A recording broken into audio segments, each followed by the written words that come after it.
नमस्कार दर्शकों, खबरों की खबर कार्यक्रम में आपका एक बार फिर से स्वागत है। शुरुआत करते हैं देश दुनिया की कुछ खास खबरों के साथ। तनाव के चलते बाबा रामदेव ने बदला अपना बयान, जल्द ही वैक्सीन लगवाने का ऐलान करते हुए डॉक्टरों को बताया देवदूत। प्राइवेट अस्पतालों के लिए कोरोना वैक्सीन के अधिकतम रेट हुए तय। अब कोविशील्ड 780 रुपए, कोवैक्सीन 1410 और स्पुतनिक वी 1145 रुपए में मिलेगी। भुवनेश्वर में दुकानदारों से सरकार ने की अपील, कहा वैक्सीनेशन का पूरा डोज लेने वालों को खरीदारी पर दे 5% की छूट। वैक्सीनेशन के कार्य में तेजी लाने के लिए सरकार कर रही है अनोखे प्रयास। कोरोना में अनाथ बच्चों को लेकर सुप्रीम कोर्ट हुआ सख्त, अवैध रूप से गोद लेने वालों के खिलाफ कार्रवाई करने के दिए निर्देश।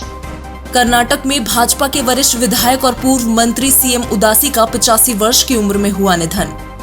अगले सप्ताह से सीआईएसएफ के हाथों में होगी भारत बायोटेक के हैदराबाद परिसर की सुरक्षा। अब कोवैक्सीन लगवाने वाले सितंबर से विदेश जा सकेंगे। जिन देशों ने अंतर्राष्ट्रीय यात्राओं को छूट दी है, अब वहां जा सकेंगे लोग। जगत गुरु तत्वदर्शी संत रामपाल जी महाराज जी के सानिध्य में मध्य प्रदेश और उत्तर प्रदेश के अलग अलग जिलों में 5 दहेज रहित विवाह हुए संपन्न। महज 17 मिनट में साधारण तरीके से होने वाले इन विवाहों में बैंड, बाजा, डीजे आदि नहीं था। बिना पंडित, मंडप, हवन कुंड और फेरों के इस विवाह में किसी भी तरह की पारंपरिक रीति रिवाजों को शामिल नहीं किया गया था। केंद्र सरकार ने किया नई वैक्सीनेशन पॉलिसी का ऐलान। राज्यों को अब केंद्र से 50% की बजाय 75% वैक्सीन मिलेगी। भारत में मिला कोरोना का सबसे घातक वेरिएंट। पुणे के नेशनल इंस्टीट्यूट ऑफ वायरोलॉजी के शोध में मिला नया स्ट्रेन। परीक्षण करने पर इस स्ट्रेन पर कोवैक्सीन हो रही है कारगर। इंस्टाग्राम के खिलाफ दर्ज कराई गई एफआईआर। भगवान शिव को स्टिकर में वाइन ग्लास और फोन के साथ दिखाया। दिल्ली के एक पुलिस स्टेशन में धार्मिक भावनाओं को चोट पहुंचाने का केस हुआ दर्ज। फ्रांस के राष्ट्रपति पर हुआ हमला। भीड़ से एक शख्स ने पहले इमैनुअल मैक्रों को रोका और फिर सरेआम जड़ा तमाचा। अब तक मामले में 2 लोगों को किया जा चुका है गिरफ्तार। आगरा के एक अस्पताल में 22 मौतें होने पर सख्त हुई सरकार। आगरा के पारस अस्पताल को सील कर अस्पताल के संचालक के खिलाफ दर्ज कराया गया केस। तहकीकात करने पर मालूम हुआ कि ऑक्सीजन सप्लाई बंद करने से हुई थी मौतें। Confederation of x parliament force welfare association ने रक्षा मंत्री से लगाई मदद की गुहार। कहा सैन्य जवानों के लिए 100 नए सैनिक स्कूल, लेकिन अर्धसैनिक बलों के लिए एक भी नहीं।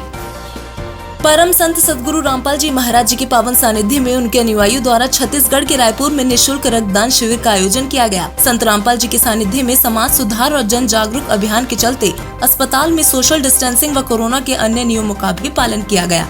इसके साथ ही दुर्ग की झुग्गी बस्तियों में रहने वाले लोगों को मुफ्त में मास्क व सैनिटाइजर का भी वितरण किया गया। नेताओं के ट्विटर अकाउंट से ब्लू टैग हटाने को लेकर सरकार ने ट्विटर को कार्रवाई के लिए तैयार रहने के लिए कहा था। जवाब में ट्विटर ने सरकार से कहा, डिजिटल नियमों के अनुपालन का हर संभव प्रयास कर रहे हैं। हर हफ्ते में देंगे प्रगति का ब्यौरा। अब कोविन पोर्टल पर ही सुधरेंगी गलतियां। वैक्सीन सर्टिफिकेट में नाम, जन्म तिथि और जेंडर से जुड़े करेक्शन अब वेबसाइट से ही हो सकेंगे। केंद्रीय सरकारी कर्मचारियों के लिए आई राहत की खबर। अब परिवार में कोई कोरोना पॉजिटिव होगा तो 15 दिन की स्पेशल लीव मिलेगी। यदि खुद संक्रमित हुए हैं तो मिलेगी 20 दिन की छुट्टी। अमेरिकी राष्ट्रपति जो बाइडेन ने चीन के ऐप्स पर लगा प्रतिबंध हटाया। व्हाइट हाउस ने कहा, हम नए सिरे से इस मामले पर विचार करके फैसला लेंगे। 15 जून से इजराइल बन जाएगा दुनिया का पहला मास्क फ्री देश। 20 दिसंबर 2020 को देश में शुरू हुआ था कोरोना टीकाकरण, अब होने को जा रहा है समाप्त।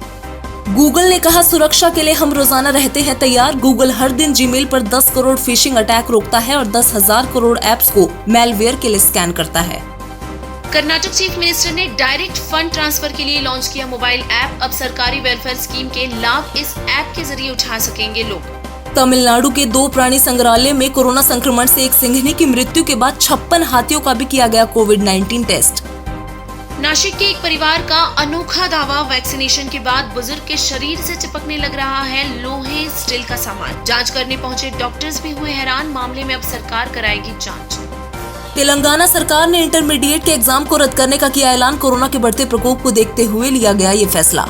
लॉकडाउन के चलते आंध्र प्रदेश में घरेलू हिंसा के मामलों में हुआ इजाफा। अप्रैल 2020 से अप्रैल 2021 तक देखे गए 2494 मामले, जबकि 2015 से 2020 तक देखे गए थे केवल 3744 मामले। असम ने हायर सेकेंडरी माध्यम के फाइनल एग्जाम को किया पोस्टपोन। अब जुलाई या अगस्त के महीने में हो सकते हैं फाइनल एग्जाम। मेघालय सरकार ने सरकारी कर्मचारियों से कहा, यदि वैक्सीन नहीं लगवाई तो संक्रमित पाए जाने पर भी नहीं मिलेगी छुट्टी। मिजोरम में अफ्रीकन स्वाइन फीवर नाम की एक बीमारी ने 5500 से भी अधिक सूअर की ले ली जान। कोविड के बढ़ते संक्रमण को देखते हुए नागालैंड सरकार ने 18 जून तक बढ़ाया लॉकडाउन। अब भारतीय नौसेना को मिलेगी पावर। अमेरिका अगले महीने 24 में से 2 सीहॉक हेलीकॉप्टर भारत को देगा। ये समुद्री जहाजों और पनडुब्बियों से निपटने में होते हैं सबसे कारगर। कई महीनों से चल रहे किसान आंदोलन पर कृषि मंत्री बोले, हम एक बार फिर बातचीत के लिए है तैयार, सही तर्कों के साथ आए किसान।